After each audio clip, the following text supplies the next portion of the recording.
The alarm clock screamed at 5:30 a.m., just like it had every day for the past 3 years. Rosa rubbed her tired eyes and rolled out of the thin mattress that served as her bed. Her tiny apartment wasn't much to look at. A single room with a small kitchen corner, a bathroom barely big enough to turn around in, and walls so thin she could hear every argument from the neighbors next door. But Rosa didn't have time to feel sorry for herself. She had bills to pay and people depending on her, even if they didn't know it yet. She pulled on her faded uniform, a pink dress with Rosie's Diner stitched across the pocket. The dress had seen better days, with small stains that never quite came out, and a small tear near the hem that she'd mended with thread that didn't quite match. Her white sneakers squeaked when she walked, the rubber soles worn so thin she could feel every crack in the sidewalk. The walk to work took 20 minutes through the old part of town. She passed the same homeless man every morning, always leaving him $1 when she had one to spare. Today she dropped a banana from her lunch into his cup along with some change. He smiled and thanked her, calling her Angel Girl, like he always did. Rosie's Diner sat on the corner of 5th and Main, a place that time seemed to forget. The red vinyl booths were cracked and patched with duct tape. The coffee was always too strong or too weak, and the ceiling fan wobbled like it might fall down any minute. But the food was cheap, the portions were big, and working-class families could afford to take their kids out for breakfast on Sunday mornings. Rosa tied her apron around her waist and started her day the same way she always did, by making fresh coffee and checking that all the tables had clean salt and pepper shakers. The morning rush would start soon, and she wanted everything perfect for her customers. "Morning sunshine," called out Pete, the cook, from behind the kitchen window. Pete had been working at the diner since before Rosa was born, and his thick mustache was now more gray than black. He always arrived an hour early to prep the grill and get the bacon started. "Morning, Pete. Ready for another crazy day?" "Always. Kiddo. You know Friday mornings bring out all the characters?" Rosa smiled and started setting up her section. She knew Pete was right. Friday mornings were always busy because people got their paychecks and wanted to celebrate with a nice breakfast before work. But Rosa loved the busy days. Time passed faster, and the tips were usually better. The first customer of the day was Mrs. Rodriguez, an elderly woman who came in every Friday for the same thing: 2 eggs over easy, wheat toast, and black coffee. She always sat in booth number 3 and always left exactly $2 for a tip. "Good morning, Mrs. Rodriguez. The usual today?" "You know me too well, dear. How's your mother doing?" Rosa's smile faltered just a little. She'd never told Mrs. Rodriguez that her mother had passed away when she was 16, leaving her completely alone in the world. But the old woman asked every week, and Rosa didn't have the heart to correct her. "She's doing fine, thank you for asking." As the morning wore on, the diner filled up with its regular crowd. There was Mr. Johnson, who drove a delivery truck and always ordered pancakes with extra syrup. The construction crew from the building site down the street came in together, loud and joking, ordering enough food to feed a small army. 3 college students shared a table in the corner, counting out quarters and dollar bills to make sure they had enough money for their meal. Rosa moved between the tables like a dancer, balancing plates on her arms, refilling coffee cups before they were empty, and somehow remembering everyone's order without writing anything down. She'd learned that being a good waitress wasn't just about serving food. It was about making people feel welcome and cared for, even if it was just for the 30 minutes they spent in her section. Around 10 o'clock, when the breakfast rush finally slowed down, Rosa took her first break of the day. She sat in the small employee area behind the kitchen, eating a piece of toast and thinking about her evening plans. Most people her age would be planning to meet friends or go to a movie. But Rosa had somewhere else she needed to be. She pulled out her old phone and checked her bank balance. After paying rent, utilities, and groceries this week, she had exactly $47 left until her next paycheck.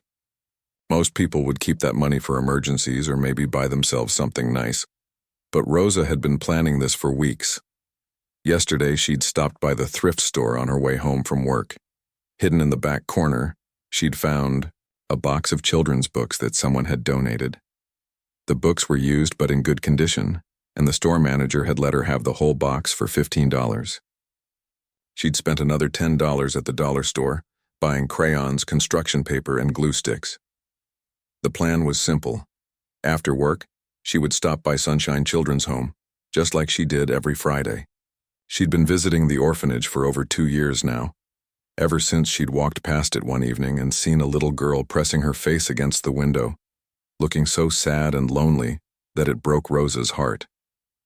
That first visit, she'd just wanted to drop off some leftover pie from the diner, but Mrs. Chen, the woman who ran the orphanage, had invited her in for a cup of tea. Rosa met the children that day, kids who'd been abandoned, abused, or orphaned, all of them just trying to find their place in the world. She saw herself in their eyes, remembered what it felt like to be alone and scared with no one to count on. From that day forward, Rosa made a promise to herself. Every Friday, no matter how tired she was or how little money she had, she would visit those kids. Sometimes she brought food from the diner that would have been thrown away anyway. Other times she brought small toys or books from garage sales and thrift stores. But mostly, she just brought herself. Someone who cared, someone who remembered what it felt like to need a friend. The lunch rush started at 11:30, and Rosa pushed all thoughts of her evening plans to the back of her mind. She had work to do, customers to serve and tips to earn. Every dollar mattered when you were living paycheck to paycheck, especially when you were trying to help others along the way. As she refilled coffee cups and took orders for burgers and sandwiches, Rosa didn't notice the black car that had parked across the street. She didn't see the well-dressed man sitting in the back seat, watching the diner through tinted windows.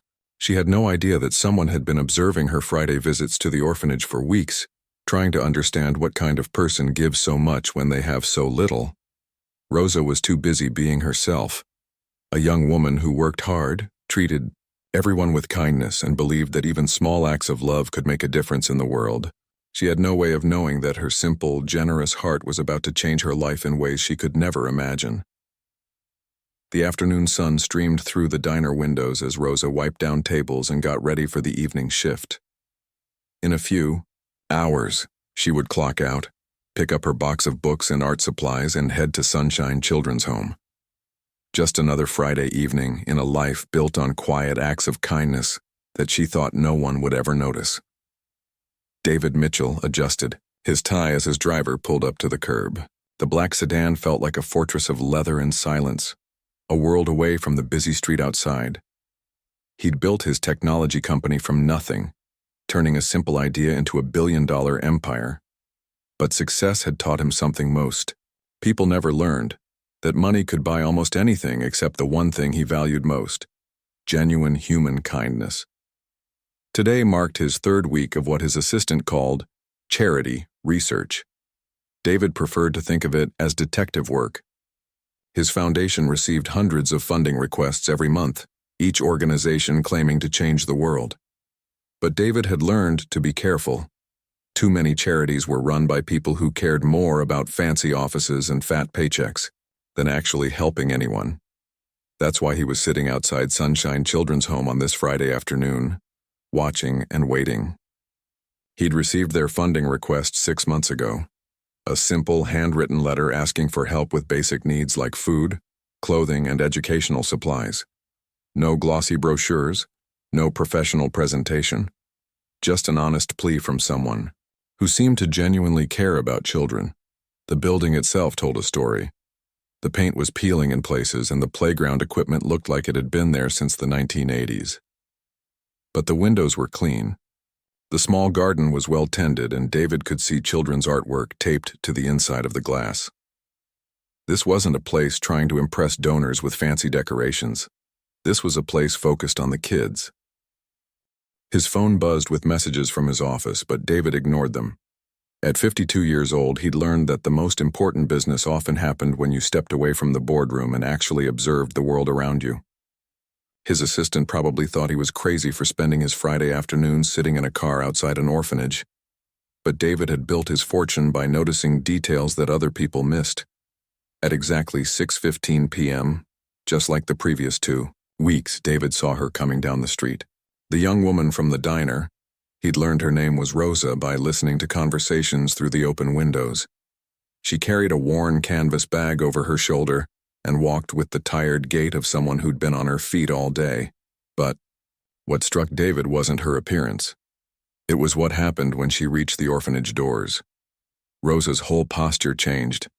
Her shoulders straightened, her pace quickened, and despite her obvious exhaustion, she broke into a genuine smile. She wasn't coming here because she had to. She was coming because she wanted to. David watched as Mrs. Chen, the orphanage director, opened the door before Rosa even knocked. The two women hugged like old friends, and David could see Mrs. Chen trying to take the heavy bag from Rosa's shoulder. But Rosa shook her head, holding on to it protectively. Whatever was in that bag, she'd carried it herself, and wasn't about to let anyone else bear the burden. Through the windows, David could see the children gathering around Rosa like she was a celebrity. A little boy with thick glasses jumped up and down, pointing at something in her bag. A teenage girl with braided hair helped Rosa set up what looked like an art station on one of the tables. Even the shy children who hung back by the walls were smiling and creeping closer to see what Rosa had brought this time. David had grown up in poverty himself, though few people knew that story. His own childhood had been marked by uncertainty, moving from place to place as his single mother struggled to find work and keep food on the table. He remembered what it felt like to have adults make promises they couldn't keep, to get excited about something only to have it taken away when money got tight. That's why what he saw next made such an impact on him. Rosa wasn't just dropping off donations and leaving. She was sitting on the floor with the children, helping them with an art project that involved the construction paper and crayons he'd seen her buy at the dollar store. She listened to each child with complete attention, laughing at their jokes and admiring their creations like they were masterpieces heading to a museum. One little girl with curly hair climbed into Rosa's lap, and David watched as Rosa automatically adjusted to make the child more comfortable, never breaking her conversation with the other kids. It was such a natural, unconscious gesture of care that David felt something tighten in his chest. This wasn't performance or obligation. This was love in action. His phone rang, breaking his concentration. It was his head of security, reminding him about a dinner meeting with potential investors. David almost canceled the meeting right there. What he was witnessing felt more important than any business deal he'd ever made. "I'll be there in an hour," he told his security chief, then settled back to watch Rosa's visit continue. Through his research, David had learned some basic facts about Rosa's life. She worked double shifts at the diner 6 days a week. She lived alone in a studio apartment in one of the cheaper parts of town. She had no family, no trust fund, no secret source of income. By any reasonable measure, she was exactly the kind of person who should be receiving charity, not giving it. Yet here she was, spending her one free evening of the week with children who weren't related to her, using money she couldn't afford to spend on kids who would never be able to pay her back. David had met plenty of wealthy philanthropists who made grand gestures for tax write-offs and good publicity, but he'd never seen anything quite like this. As the evening progressed, David noticed other details that painted a picture of Rosa's character. When one of the younger boys spilled paint on his shirt, Rosa immediately started helping him clean it up, reassuring him that accidents happen and it wasn't a big deal. When a teenage girl seemed upset about something, Rosa quietly moved over to sit beside her, offering a listening ear without making a big show of it.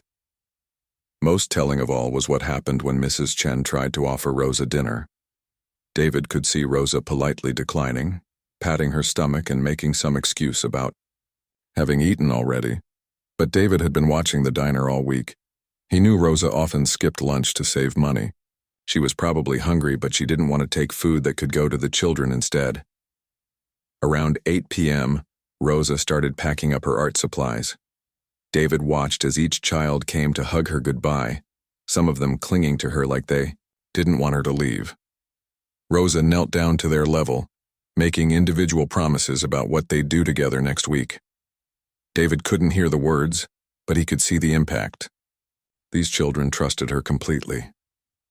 As Rosa walked back down the street toward the bus stop, David made a decision that would change both their lives. He'd spent weeks observing her, and everything he'd seen confirmed what his instincts had told him from the beginning. Rosa wasn't just someone who deserved help. She was someone who could be trusted with real responsibility, real resources, real power to make a difference.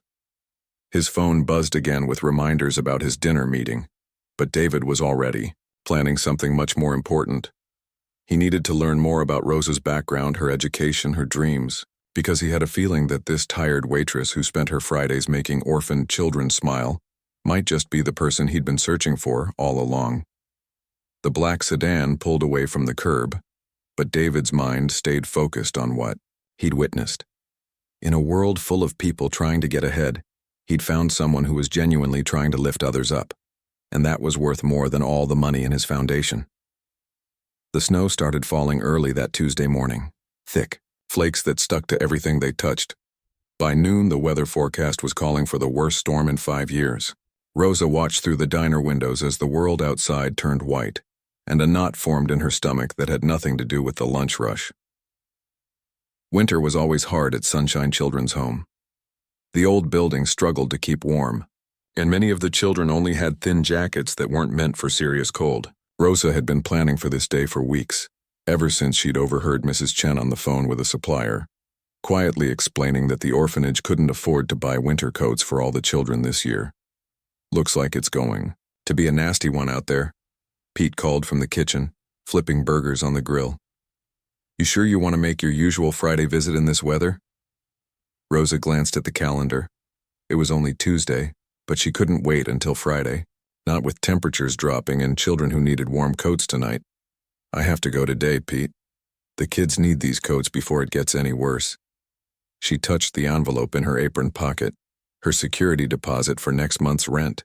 It was every penny she had managed to save over the past 3 months. Money she'd put aside by skipping meals and walking to work instead of taking the bus. The landlord would expect that money in 2 weeks, but Rosa had made her choice last night while lying in bed listening to the wind howl through the cracks in her window. The lunch rush was busier than usual because of the storm. People wanted hot food and warm coffee before heading back out into the cold. Rosa moved between tables with practiced efficiency, but her mind was on the 20 winter coats she'd found at the warehouse sale across town. The store manager had agreed to hold them until closing time, giving her just enough time to get there after her shift ended. Mrs. Rodriguez came in around 2 o'clock, shaking snow from her coat and settling into her usual booth. But instead of her normal cheerful demeanor, the elderly woman looked worried. "Rosa, dear, you shouldn't be planning to go anywhere tonight. They're saying the buses might stop running, and it's dangerous to be out walking in this weather." Rosa poured Mrs. Rodriguez her coffee and tried to smile. "I'll be careful.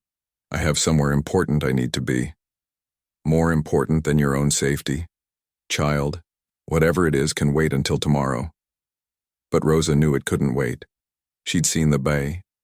Extended forecast. The storm would last 3 days with temperatures dropping below freezing each night. Those children needed warm coats now, not after the storm passed.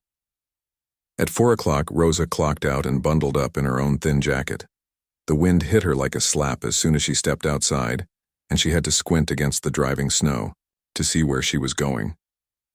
The bus to the warehouse district was running late, and when it finally arrived, Rosa was shivering so hard she could barely climb the steps.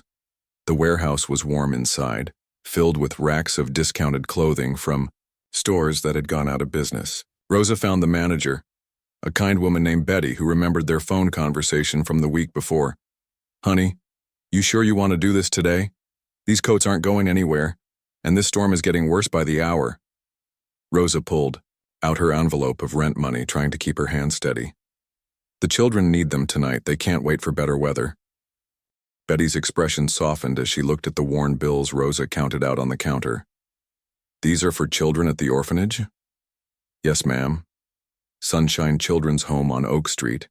They don't have warm coats, and it's going to be so cold tonight." Betty disappeared into the back room and returned with 2 large bags. Rosa's heart sank when she saw how heavy they looked. She'd planned to take the bus back to the orphanage, but the bags were bigger than she'd expected. The bus stops. Running in 30 minutes because of the storm, Betty said, glancing out the window. You got a ride coming? Rosa shook her head. She didn't own a car and couldn't afford a taxi, but the orphanage was only about 2 miles away. She could walk it, even in the storm. I'll manage, Rosa said, lifting the bags. They were heavier than she'd expected, but she'd carried worse loads before. Betty looked concerned. Honey, you can't walk 2 miles in this weather carrying all that. Let me call you a cab. I can't afford a cab, Rosa admitted, her cheeks burning with embarrassment. But I can make it on foot. I'm stronger than I look. The snow was falling even harder when Rosa stepped back outside. The wind had picked up, creating drifts that made walking difficult. She pulled her thin hood up and started down the street, the heavy bags cutting into her shoulders with each step. After the first few blocks, Rosa's feet were soaking wet. Her old sneakers weren't waterproof, and the snow was seeping through the worn fabric. Her hands were so cold she could barely feel her fingers, but she kept walking. Every step brought her closer to children who needed these coats. About halfway to the orphanage, Rosa had to stop and rest. She set the bags down under a streetlight and tried to warm her hands by breathing on them. Her whole body was shaking now, and she was having trouble catching her breath. For a moment, she wondered if she'd made a terrible mistake. Maybe she should have waited for better weather. Maybe she should have asked for help. But then she thought about little Tommy, who was always cold even on warm days because he was so small and thin. She thought about the teenage girl, Maria, who tried to act tough, but Rosa had seen her shivering by the windows. She thought about all the children who would go to bed tonight in a building that struggled to keep warm. Children who deserved to feel safe and comfortable no matter what the weather brought. Rosa picked up the bags and kept walking. By the time she reached Sunshine Children's Home, her legs felt like rubber and she could barely see through the snow. The warm light glowing from the windows looked like the most beautiful thing she'd ever seen. She stumbled up the front steps and knocked on the door with hands so numb she barely felt the contact. Mrs. Chen opened the door and gasped when she saw Rosa standing there, covered in snow and shaking uncontrollably. Rosa, what in the world are you doing out in this storm? Get inside this instant. Mrs. Chen pulled Rosa into the warm hallway and immediately started helping her out of her wet jacket. You walked here? In this weather? Child, you could have been seriously hurt. I brought coats, Rosa managed to say through chattering teeth. Winter coats. For the children. Mrs. Chen looked at the 2 heavy bags Rosa had somehow carried through the storm, and her eyes filled with tears. Oh, Rosa, you wonderful, foolish girl. How did you afford all this? Rosa's answer was simple and honest. They needed them more than I needed anything else. What Rosa didn't know was that across the street, sitting in a warm car with a heater running, David Mitchell had watched her entire journey through the storm. He'd seen her struggle with the heavy bags, seen her stop to rest, seen her keep going, when any reasonable person would have turned back. And in that moment, David knew he'd found something rarer than any precious metal or gemstone. He'd found someone with a heart bigger than her circumstances, someone who would risk her own safety to make sure children stayed warm on a cold night. The decision he'd been considering for weeks was no longer a question. It was time to change Rosa's life forever. Rosa's alarm didn't go off that Tuesday morning. She woke up in a panic, realizing she was almost an hour late for her shift at the diner. Her whole body ached from the storm 3 days earlier, and she had a cough that wouldn't go away. But missing work wasn't an option when you lived paycheck to paycheck, especially when you'd just spent your rent money on winter coats for orphaned children. She threw on her uniform and ran the 20 blocks to Rosie's diner, arriving breathless and apologetic. Pete took one look at her pale face and shook his head. Rosa, you look terrible. You should be home in bed, not serving coffee. I'm fine, she lied, tying her apron with shaking hands. Just a little tired. The morning rush was lighter than usual because many people were still dealing with storm damage. Rosa moved slowly between tables, trying to hide how weak she felt. Every few minutes, she had to stop and lean against the counter to catch her breath. The walk through the snowstorm had taken more out of her than she wanted to admit. Around 10 o'clock, when the breakfast crowd had thinned out, A man in an expensive suit walked into the diner. Rosa noticed him immediately because he looked completely out of place among the working-class customers who usually came to Rosie's. His clothes probably cost more than she made in a month, and he carried himself with the confidence of someone who was used to getting what he wanted.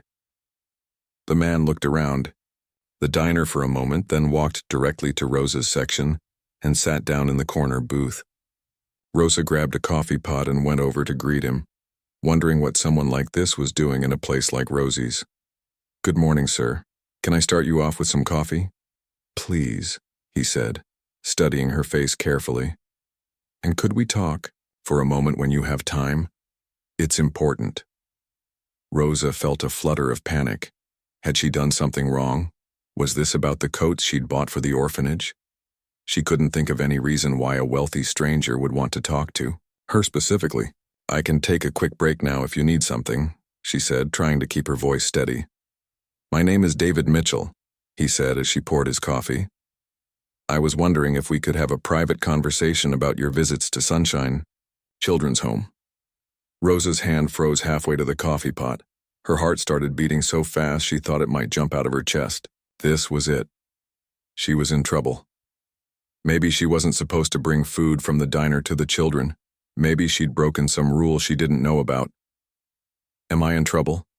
she asked quietly, setting down the coffee pot with shaking hands. "Trouble?" David looked genuinely surprised.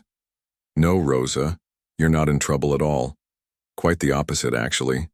Could you sit down for a minute?" Rosa glanced around the diner. Pete was handling the few remaining customers, and her section was empty except for David. She slid into the booth across from him, her mind racing with possibilities, none of them good. "I've been watching you," David said gently, and Rosa's face went white. "Watching me? Why? I haven't done anything wrong, I swear. I only bring food that would have been thrown away anyway, and I buy everything else with my own money. Mrs. Chen knows where it all comes from, and the children never eat anything that might make them sick." "Rosa," David interrupted, holding up his hand. "Please slow down, you're not in any kind of trouble. I've been watching you because I'm amazed by what you do, not because you've done anything wrong." Rosa stared at him, confused. "I don't understand." David leaned forward, his expression serious but kind. "I run a foundation that helps charities and organizations that work with children. We received a funding request from Sunshine Children's Home a few months ago, and I've been researching them to see if they deserve our support." "They do," Rosa said immediately. "Mrs. Chen works so hard and she cares about those kids more than anything. The building is old and they don't have much money, but they make sure every child feels loved and safe. They really need help." "Can see that," David said. "But what I've been most impressed by isn't the organization itself. It's you." Rosa blinked. "Me? I don't work there, I just visit sometimes." "I know. I've been watching your Friday visits for weeks. I saw you walk through that snowstorm 3 days ago to bring those children winter coats. I know you used your rent money to buy them." Rosa's face turned red with embarrassment. "How do you know about my rent money?" "Because I've been trying to understand who you are and why you do what you do. Rosa, I've met a lot of people who claim to care about helping others, but I've never seen anything like what you do. You give everything you have to children who can't give you anything back. You do it without asking for recognition or tax receipts or newspaper articles. You do it simply because you believe it's the right thing to do." Tears started forming in Rosa's eyes. Those kids deserve to have someone who cares about them. They deserve to feel like they matter. "Yes, they do," David agreed, "and that's exactly why I wanted to talk to you. Rosa, what would you say if I told you that I wanted to give you the chance to help a lot more children than just the ones at Sunshine Children's Home?" Rosa wiped her eyes with the back of her hand. "I don't understand what you mean." David smiled. "I want to offer you a job with my foundation. A real job, with a good salary and benefits and the resources to make a real difference in children's lives. I want you to help me figure out how to give money to organizations that will use it the right way to help kids who need it most." Rosa stared at him like he was speaking a foreign language. "A job? With your foundation? But I'm just a waitress. I don't have a college degree or business experience or anything like that. I don't know anything about running a foundation. You know the most important thing, David said firmly. You know what it means to truly care about other people.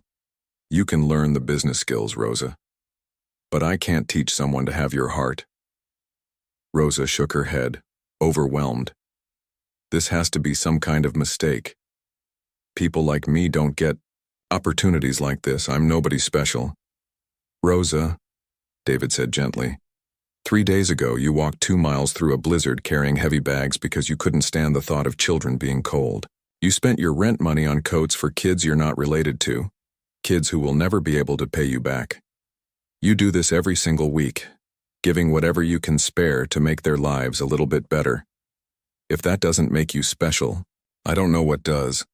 Rosa was crying now, not from sadness, but from a feeling she couldn't quite name. It was like hope and fear and disbelief all mixed together. What would I have to do? She asked quietly. Help me find other organizations like Sunshine Children's Home that really care about kids and need support. Visit them, talk to the people who work there, help me understand which ones deserve funding and which ones don't. Use your experience and your instincts to guide our decisions about where the money should go. Rosa looked around the diner, at the cracked vinyl booths, the wobbling ceiling fan, the coffee stains on her apron. She thought about her tiny apartment, her empty bank account, the constant worry about making ends meet. Then she thought about the children at Sunshine Children's Home, wearing their new winter coats, warm and safe, because someone had cared enough to make sure they had what they needed. When would I start? She asked. 6 months later, Rosa stood in front of the mirror in her new apartment bathroom, adjusting the collar of her professional blouse. The face looking back at her was the same, but everything else had changed. Gone were the dark circles under her eyes from working double shifts. Gone was the constant worry about paying bills. In their place was something she'd never had before: confidence. Her apartment was still small, but it was in a safe neighborhood with reliable heat and windows that actually kept the cold out. She had a real bed instead of a mattress on the floor, and her refrigerator was full of actual food instead of whatever was cheapest at the store. But the biggest change wasn't in her living situation. It was in her purpose. Rosa Mitchell, she still couldn't believe she was allowed to use David's last name professionally, was now the director of community outreach for the Mitchell Foundation. It sounded impressive on business cards, but what it really meant was that she got to do what she'd always done, just with better resources and a much bigger impact. Today was special. Today she was returning to Sunshine Children's Home for the official announcement of their partnership with the foundation. But she wasn't arriving as the tired waitress who used to show up with whatever she could scrape together. She was coming as someone who could actually solve problems. David picked her up in the same black sedan where he'd spent so many Friday evenings watching her visits. Now, instead of observing from a distance, he was her partner in this work. Over the past 6 months, Rosa had learned that David's wealth came with its own burdens. People constantly approached him for money, and it was hard for him to know who genuinely cared about helping others and who just saw dollar signs. You nervous? David asked as they pulled up to the orphanage. Excited, Rosa corrected. Mrs. Chen has no idea what's coming. The past months had been like drinking from a fire hose. David had enrolled Rosa in business classes to help her understand budgets and grant management. She'd learned about tax laws and nonprofit regulations. She'd visited dozens of organizations across 3 states, using her instincts to separate the genuine helpers from the people just looking for easy money. But the most important thing she'd learned was that her experience mattered. Her childhood in foster care, her years of struggling to make ends meet, her Friday evenings with the children, all of it had prepared her for this role in ways that no business degree could have. The door to Sunshine Children's Home opened before they even knocked. Mrs. Chen stood there with a confused smile, clearly wondering why Rosa was arriving in an expensive car with a man in a business suit. Rosa, dear, what's all this about? You said you had something important to discuss. Mrs. Chen, I'd like you to meet David Mitchell. He runs the foundation I've been telling you about. Mrs. Chen's eyes widened as recognition dawned. Mr. Mitchell? From the Mitchell Foundation? The one who sent that nice letter about considering our funding request? David stepped forward with a warm smile. That's me. and I have some news that Rosa insisted on delivering in person. They gathered in Mrs. Chen's small office, the same room where Rosa had first sat for tea 2.5 years ago. The walls were covered with children's drawings and thank you cards from families whose kids had been helped by the orphanage. Rosa remembered being in this room for the first time, feeling overwhelmed by the needs she saw and helpless to do anything significant about them. Mrs. Chen, Rosa began, pulling out an official-looking folder. The Mitchell Foundation has decided to approve your funding request. Mrs. Chen clasped her hands together. Oh, that's wonderful. How much were you able to approve? We could really use help with the heating system before next winter. Rosa exchanged a glance with David, then smiled. We're approving full funding for everything you requested. The heating system, new playground equipment, educational supplies, and a full-time, counselor position. But that's not all. She opened the folder and pulled out a larger document. We're also establishing a long-term partnership. The foundation will provide ongoing support for operations, maintenance, and expansion. We want to help you renovate the entire building and create space for 20 more children. Mrs. Chen stared at the papers, her mouth opening and closing without any sound coming out. Finally, she managed to whisper, How much money are we talking about? $2 million. Over the next 5 years, David said gently, with the possibility of extending and expanding the partnership based on outcomes. Mrs. Chen burst into tears. Rosa immediately moved to put her arm around the older woman's shoulders, remembering all the times Mrs. Chen had comforted her when the weight of the children's needs felt too heavy to bear. There's one more thing, Rosa said softly. This isn't just about Sunshine Children's Home. We want to create a network of support for orphanages and children's programs across the entire region. Sunshine is going to be our flagship location, the model we use to help other organizations. Through her tears, Mrs. Chen looked up at Rosa. How did this happen? 6 months ago, you were bringing us leftover sandwiches from the diner, and now I work for David's foundation, Rosa finished. He saw what we were doing here and realized that this is how real change happens. Not from boardrooms or charity galas, but from people who actually care about the kids they're trying to help. Over.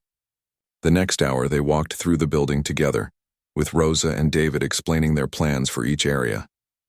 The old dining hall would be expanded and modernized. The sleeping quarters would be renovated to give each child more privacy and personal space. The basement would be converted into a library and computer lab. But Rosa was most excited about the smaller changes. Each child would get a new bed with quality sheets and blankets.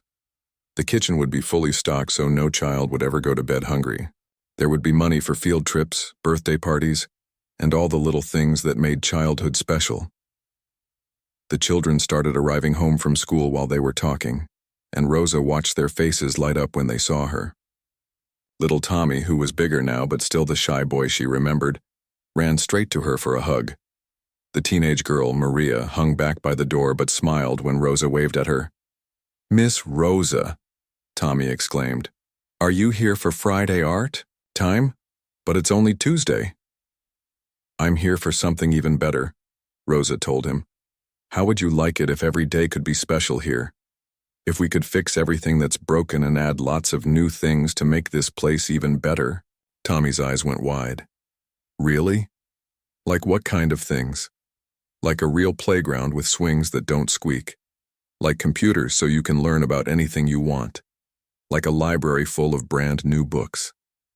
As Rosa described the planned improvements, more children gathered around to listen. Their excitement was infectious, and Rosa felt the same joy she'd experienced on those Friday evenings multiplied by 1,000. David stood back and watched Rosa with the children, seeing the same natural connection that had caught his attention months ago. The expensive clothes and professional training hadn't changed who she was at her core. She was still the woman who would walk through a snowstorm to make sure children stayed warm. That evening, as they drove back to the foundation offices,